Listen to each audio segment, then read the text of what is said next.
Hey, come here. Okay.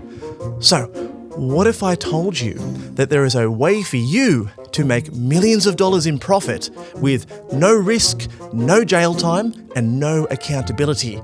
You don't even have to worry about compliance, right? All those pesky little things called laws. All you have to do is pay a tiny fee at the end when you eventually get caught.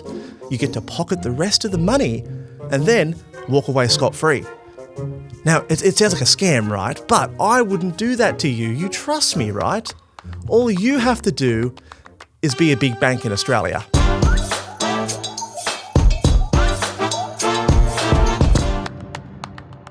So this isn't just a made-up story, right? This is corporate reality here in Australia, in this country.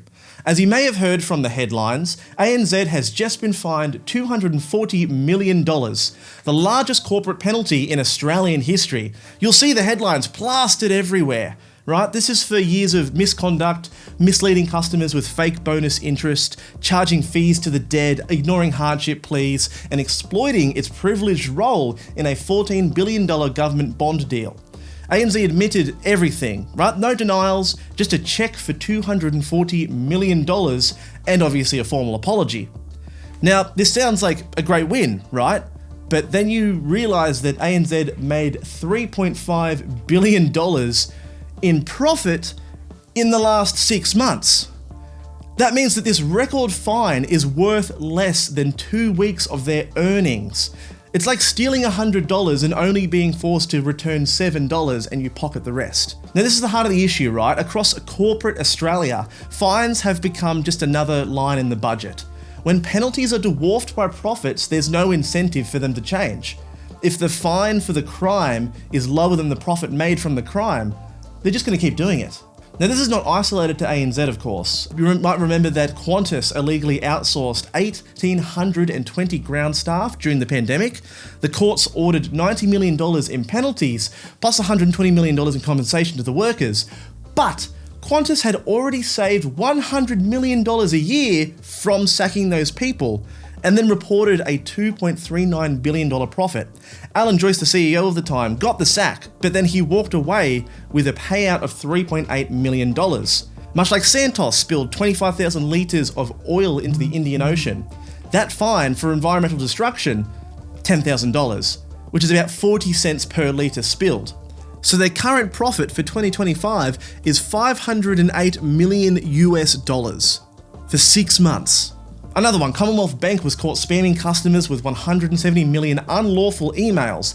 The penalty was $7.5 million before posting a record $10 billion in profit, not revenue, profit for this financial year. Coles and Woolworths underpaid managers for years, and they're forced to set aside over $1 billion in back pay. You might see the AFR cry foul and, oh, this is really going to hurt the customers as they run their corporate PR spin. But then you realise that Coles made $1.1 billion last year. Woolies even more. Wage theft was costly, but ultimately profitable. Star Casino was fined $100 million in Queensland after rampant money laundering problems. Despite losses that year, its board and directors still considered millions of dollars in executive bonuses and payouts. Unfortunately, there's so many more examples of this, but I don't want this video to be 40 minutes long because I've got a strict deadline. But I will say one final example. Right? This week, Kmart. Yes, the place that you go get your fluffy slippers from, or a cheap shirt, or a candle set. The Privacy Commissioner found that Kmart unlawfully collected sensitive biometric data through facial recognition cameras in 28 stores between 2020 and 2022. Shoppers were never asked for their consent, never told their faces were being scanned and recorded, and Kmart failed to disclose any of this in its privacy policies. And now the punishment is an apology on its website, a public statement, and a promise not to do it again. So there's no fine, no executives or managers held accountable, and if you as an individual stole that much personal data on this scale, you would be in court. When a corporation does it, they just get a slap on the wrist and just business as usual. There's a problem with proportionality here, right? The pattern is clear. Headlines scream record fine and the public thinks, oh yeah, justice has been served, okay, back to normal. But the proportionality is never there.